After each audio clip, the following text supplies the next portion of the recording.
Hi, and welcome back to my channel. In this video, I'm going to attempt something new for me, and that is a weekly reading vlog. I thought I would do this instead of part 2 of my November wrap-up because I wanted to give it a try. I wanted to share my thoughts as I read, give a little insight into the life of a social studies teacher who loves to read. We'll see how this goes. Okay, so first reading check-in of the vlog. It is Sunday morning. I had to do some work as a peer evaluator. I had to write up an observation of a teacher, but first thing when I got up this morning, I got out my Kindle. Yeah, I need to clean it. I got out my Kindle and I started reading the third book in the Ember and the Ashes quartet. I do not remember the name of the third book. However, I finished the second book last night. Wow. Oh my word. I finished it going, I can't believe I haven't kept up with this. So I absolutely love the second one. I'm already over 100 pages into the third, and I am absolutely loving it. I actually hope to read both third and the fourth today, and maybe get to Amari and the Night Brothers.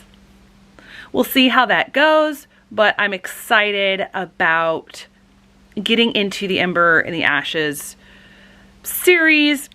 So a little bit about the second book in the series. So when I was reading that yesterday, I did have to briefly go back and read a summary of the first book because it had been a while since I read it. Before getting these books, I saw, oh yeah, I did like this one. I rated it 4 stars. My review was pretty good.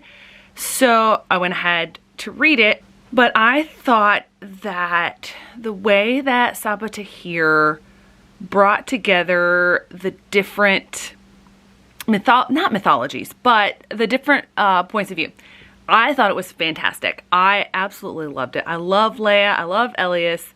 I enjoy Helene. She's not my favorite. She does remind me of Zoya from the King of Scars duology, but she's a similar character.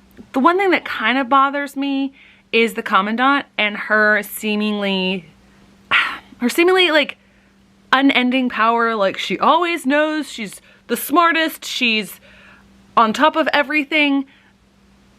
No one being is like that.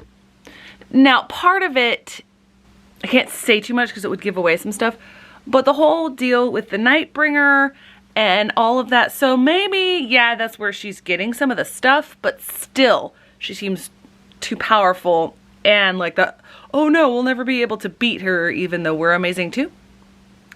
I don't know. But I really, I actually can't talk too much about the second book because it ties so much into the third book and probably the fourth. I haven't gotten there yet, but I really enjoyed the narratives. The character development seemed fantastic. What Sabaa Tahir did with Keenan as a character, wow, I did not see that coming. Really enjoyed it. So now I'm going to get back to the third book in the trilogy, and I'll check in a little bit later. So still Sunday, still the same day, checking in again. I've read a little bit more of, again, I still haven't looked at the title, the third book in the Ember and the Ashes series. Still really like it. It's moving well. The magic is getting complex and almost to the point where it stretches the suspension of disbelief, but not quite. So I'm still really enjoying it, but I'm reading very quickly just because I'm loving it so much. But I'm going to take a break. I took a break to finish a ridiculous paper I had to write. And now I am going to decorate my tree. So yeah, that right there that's my power rack. And I've gotten it the last time I decorated here for Christmas. So I decided to get an artificial tree, which it's a first for me. And this one's super skinny. But here's the deal. Like, I have a really bad problem with remembering to water things. And I hate putting lights on the tree. So this makes sense. And yes, I am the person that decided it's there, so I'm going to decorate. So I'm going to see if I can do a time lapse. But here are the ornaments that I'm going to put on there. Yes, I have a serious issue with, well, yeah, collecting the Starbucks ornaments because they don't make the red cups anymore. Okay, so I just finished A Reaper at the Gates. Yes, I did look for the title to remember it, and I am left just as I was yesterday, only I don't even know how to describe it. Like, this is an absolutely amazing series. It makes me want to go back and change my rating of book 1, even though I know book 1, which was so much centered within the school, the training grounds, and the world was so small and limited in that one. And the second and third books have expanded it so much. I'm just blown away by this series and how Ophe Tahir has woven together the magic. The way that when she did the reveal about Cook, I mean, as soon as that first line gets in there and it goes off in my mind, I'm like, oh my word, cannot believe it. So many different things. The way that, like, there's so much that I can't say because it would give away so much about the series, but the character development, especially, you know, of Leia, of Helene, of Elias, it's brilliant. It fits them. It takes the ugliness, the horrific nature of these battles, of what they're facing, of just trying to decide what is good and what is bad, who are the good guys, who are the bad guys. Our main characters, they're struggling with it. They're trying to figure it out, trying to figure out what to hold on to. And this, the ocean of the morally gray decisions that face them it's overwhelming. I can't even think of how to describe this, and I'm absolutely loving it. Of course, it's taking me longer to read than I expected, so I probably will not get to Amari and the Night Brothers today. I might start it, but I'm about to go into the 4th book, which is the one on the Goodreads Choice Award list, which is A Sky Beyond the Storm. I know the words sky and storm are in there, and I'm so glad that I don't have it as an actual physical book, because I know I would be skipping ahead to the end to see if certain things played out the way that I want them to, because here we go again. The last book in the series. Is everything going to turn out all right or believable? We shall see. Okay, so it's Monday and I'm checking in on the reading blog as I work on my laundry. Yeah, got to put that away. I did not finish A Sky Beyond the Storm. That is the name. I did not finish that yesterday. I got about to 40%. And yeah, I thought I was going to finish that book and read another one. Okay. But I'm still absolutely loving it. And I'm loving what Ophe Tahir has done with the plot, the intricacies of it. Like in the Rule of Wolves book, the way she split it up, it got too fractured. It was a mess. I didn't like that as much. It wasn't actually a mess. But Ophe Tahir is balancing so many different plot lines and intricacies, and the Jinn have come into things now.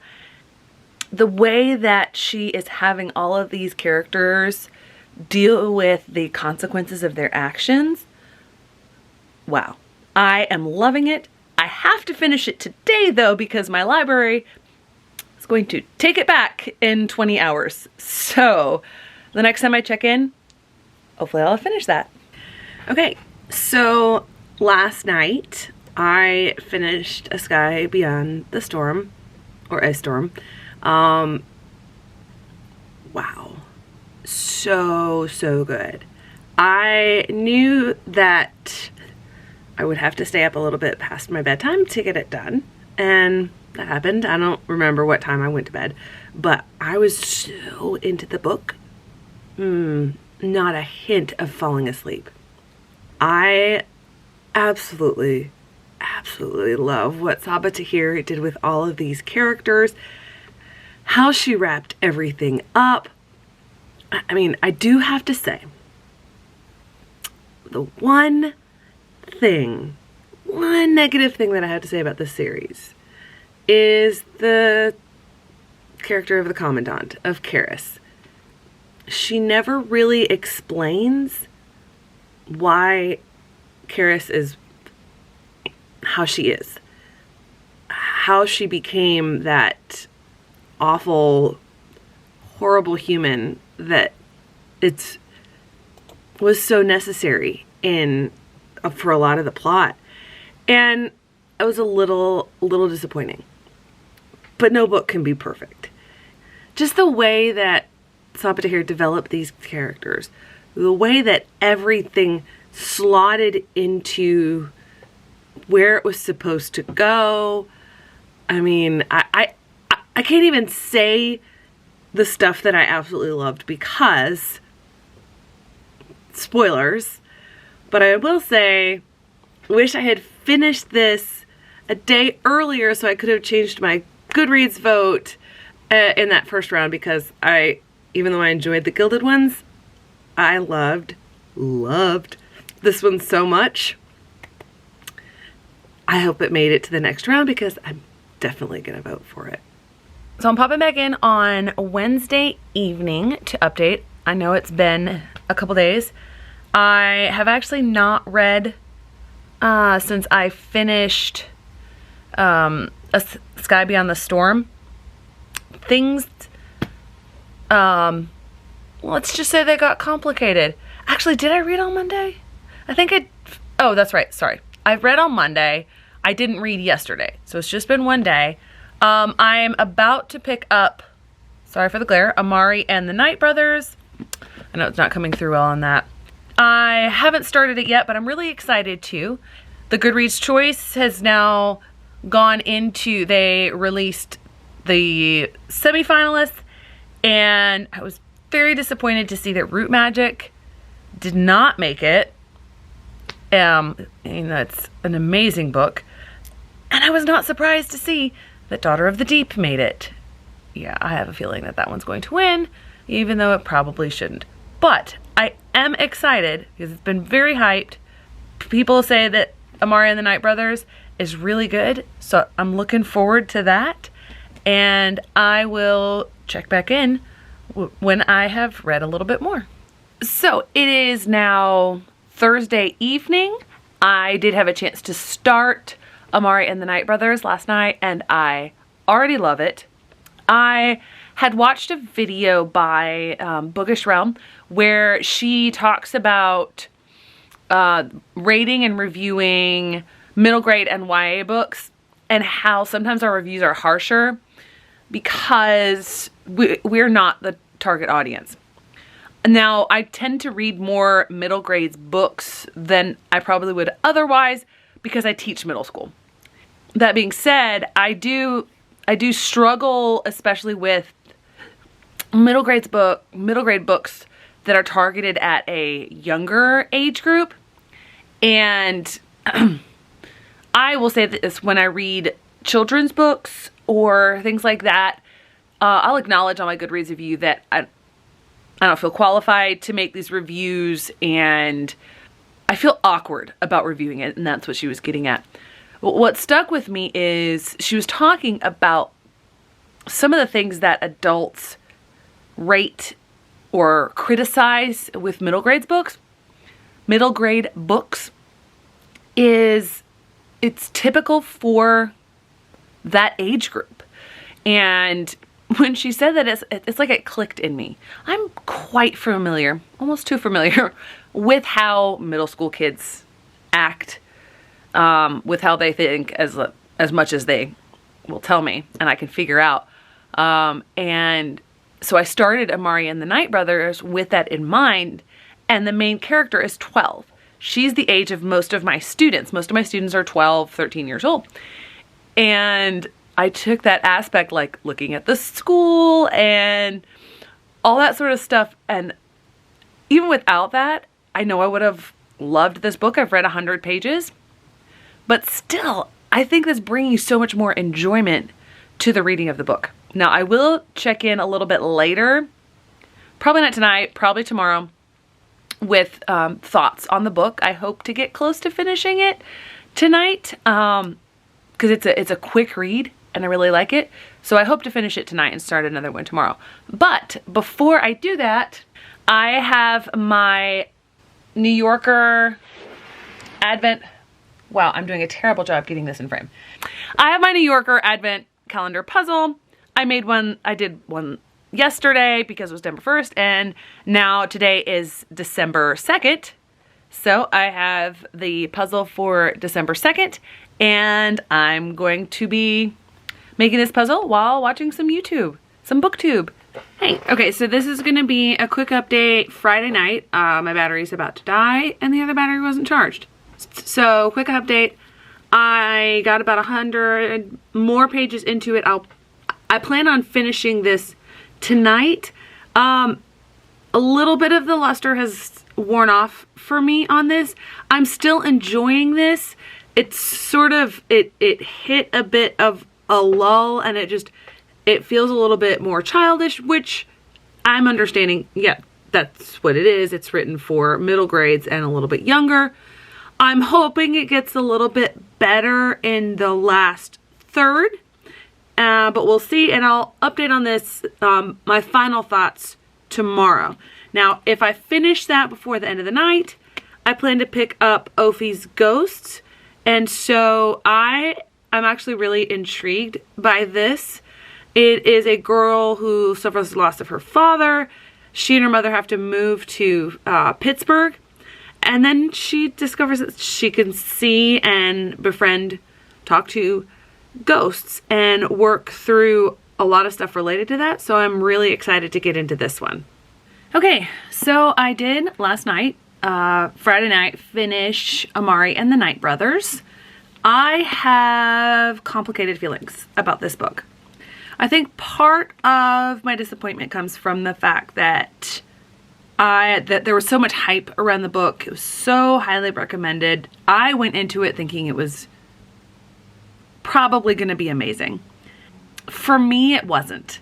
Also, in my head, I compared it to Root Magic, which, wow, I loved. But one of the things that stood out to me at the beginning that I really loved was the fact that Amari at the beginning is considered a criminal for not what she does, but who she is, being a magician in this supernatural world. And I know that B.B. Alston did that on purpose, because for so long people have considered, darker skin a crime, basically. They won't come out and say it, but it's bringing more trouble and prejudice and everything towards people simply because of how they're born. And I thought that was a really fascinating comparison to make with Amari being a magician. And I got super upset at the beginning. I'm like, why is this a crime? Why are you, Mr. Van Helsing, such a not nice guy about this? That to me was the highlight of the book, which not a highlight as in a good thing, but a highlight as in this is powerful, this is something we need to consider. The book itself, I will have to say, for me, it felt extremely formulaic. It felt very young. And I will say, what I said in a previous update, I have to give it, this is a middle grades book, so I have to expect that. And some of the twists, when they happen, I'm like, oh, really? I don't, yeah. I won't say more than that, obviously. I think I will read the sequel because I didn't hate this book. I think my expectations were super high for this book. I think higher than they should have been. And so that did color my interpretation of it. I would probably rate this a 3.5 stars. I was hoping that I could vote for this one in the final round of the Goodreads Choice Awards, but I don't think I will. I would have preferred to vote for Root Magic or what I just started reading, and I paused to make this update because I have read 20 pages of Ophe's Ghosts. I love it already so much. I'm 20 pages in and I'm like, this better be amazing. The rest of it, which I think it will. And I was like, oh, I'll vote for that one. But this one didn't make the final, which is a little disappointing. But I'll save my thoughts on that for a later video. But I'm really excited about Ophe's Ghosts. I hope to finish this and maybe Bridge of Souls or Bridge of Ghosts, the first of the V.E. Schwab books in that series. Okay, so there goes my first attempt at a blog. Since my last update this morning, I finished 2 more books. Granted, they are middle grades and a lot quicker to read. The first of those is Ophe's Ghosts. I love this book. As soon as I finish filming this end of my blog, I'm going to go put this on my Amazon wishlist. It's definitely a 5-star read for me. So Ophe, short for Ophelia, grows up in Georgia, I believe, in 1923, but at the outset of the book, her father is killed in a racist attack, and she and her mother join the thousands of other African Americans in the Great Migration, and they move north to Pittsburgh, where her mom has some family. The reason that they survive is because Ophe sees her dad's ghost. Only when she sees him, she doesn't know he's a ghost. But from that time forward, she sees ghosts. And it ends up that the house that they go to work in, at least her mom starts working and then she starts working in, is haunted by a ton of ghosts. And she learns how to deal with that and the things that happened. The author of this book captures so much in what goes into a person's life, what haunts them, what would make them stay. It gave me a similar feel to Root Magic, only slightly different. So there were a few things in there, like the salt to keep out the haints and things like that, that were similar to Root Magic. I loved how Justina Ireland captured all of these characters. Ophe felt like a 12-year-old, almost 13-year-old, like she is, yet it just dealt with things in a much more serious way, a much more, I don't want to say believable way, but in a way that I absolutely loved. And even though Justina Ireland wrapped up this book and it could be a standalone, I could definitely see how she might turn it into a series. I don't know if she's going to, but if she did, I would definitely read them. So I didn't intend this, but this was the next book in my stack, and I ended up reading City of Ghosts by V.E. Schwab. This is the first in the series. The third book, A Bridge of Souls, is the one that's on the Goodreads Choice Awards list. And just like Ophe, Cass can see ghosts. Now, her ability to see ghosts and to go beyond the veil is brought on by a near-death or actual death experience. She ends up going to Scotland with her parents, who are ghost hunters in a way, as in like paranormal, like they write about it and they get this opportunity for a TV show. And so they end up in Scotland. And having gotten to visit Scotland in 2017 and having a small bit of familiarity with these things, I loved it. I want to go to Scotland like right now, please. Obviously I can't do that, but I feel drawn into ghost stories, having read 2 books in a row like that. But I will say City of Ghosts feels lighter than Ophe's Ghosts. There's an element of Ophe's Ghosts that is darker, that is weightier, that is, I can't think of the words, but there's just an aspect of it that this one it's more contemporary and it feels lighter, but at the same time it still deals with serious stuff. The Raven in Red, the near-death experiences, like what is Jacob actually, and is he a good presence in Cass's life? I think that V.E. Schwab did a really good job with this, and I'm super excited that I get to read the next 2 books in the series, and that's going to be starting off my reading tomorrow. I think this was a great way to end this week of reading, this 7 days of reading, 2 excellent ghost story books. I'd say this is a 5-star and this is a 4.5 star. So that wraps up this first ever weekly vlog. So at the end of November, when this started, I finished 3 books, 2 in the Ember and the Ashes series, and as well as starting Amari and the Night Brothers. I didn't actually manage to finish that in November. So I'm glad I didn't do a part 2 to my wrap up, because there were only a handful of books to go. I really enjoyed this vlog style, updating as I go. I've enjoyed talking about this. I'd love to talk to you guys in the comments. Can't wait to see you in the next one.